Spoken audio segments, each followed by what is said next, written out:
Hello, my name is Karina Rosario, and this is my PowerPoint to the Intro to Criminal Justice. Primary components of criminal justice. Police enforce the law, reduce and prevent crime, ensure citizen safety, and protect fundamental rights and the freedom of individuals. Criminal courts. Criminal courts are where a judge can determine if someone is guilty or innocent, require fairness throughout the process, and protect the rights and freedom of anyone who is serving a sentence. Lastly, correctional agencies. Correctional agencies do things including carry out sentences demanded by the courts, provide safe and humane custody, protect the community, and respect the legal and human rights of the convicted. Problems that keep the system from functioning effectively and efficiently. The high incarceration rate is that it can lead to overcrowding in these prisons.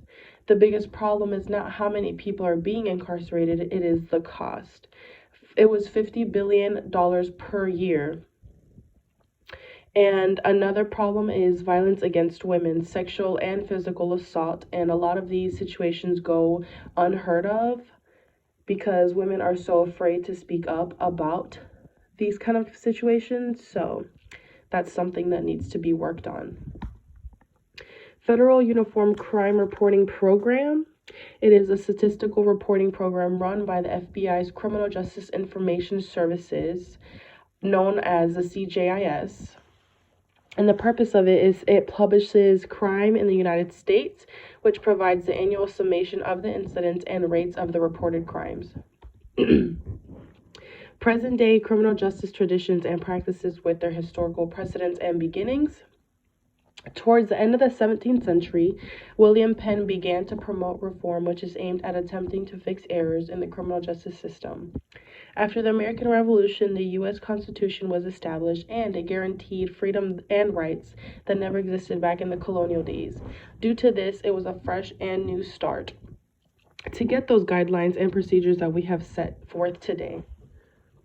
Present-day value of the Pelian Principles. There are 9 Pelian Principles. The Pelian Principles summarize the ideas that Sir Robert Peel developed to define an ethical police force. In Peel's model of policing, officers are seen as citizens in uniform. They were to exercise their powers to police their fellow citizens by the consent of the people. Meaning, police are also normal people. They have families to go back to. They live normal lives. They just work as law enforcement. And so those uniform makes them different in a way. Procedures. An offender undergoes in his or her progression through the system. These procedures include the first appearance, the grand jury, the preliminary hearing, and arraignment and the plea. The first appearance occurs when defendants are brought to a judge and they are given a formal notice of the charges against them. Grand jury involves the hearing of evidence that is presented by a district attorney or a prosecutor. What the grand jury does is that it determines whether or not there is enough evidence to bring in the accused person to trial. The preliminary hearing is to determine whether there is enough evidence against the other person. At the hearing, the judge will be decided whether if it is a probable cause or not. And lastly, arraignment and the plea is the first appearance of the defendant before the trial court, and it gives the defendant an opportunity to enter a plea. And lastly, list and identify courtroom procedures. Courtroom procedures include the trial initiation, jury selection, opening statements, presentation of evidence, closing arguments, judges charged to the jury deliberations, and lastly, the verdict. The trial initiation process assures that the trial will begin with a good start date. The jury selection is a process where members of a particular trial jury are chosen. Opening statements are to advise the jury of what the attorneys intend to prove and to show how much proof will be offered. Throughout the presentation of evidence during the trial, the jury has to see which side is more effective and provides more information. The closing argument is towards the end of the trial, and its purpose is to persuade the jury to come to a conclusion that is favorable to the presenter. The jury's deliberations and the verdict kind of go hand in hand.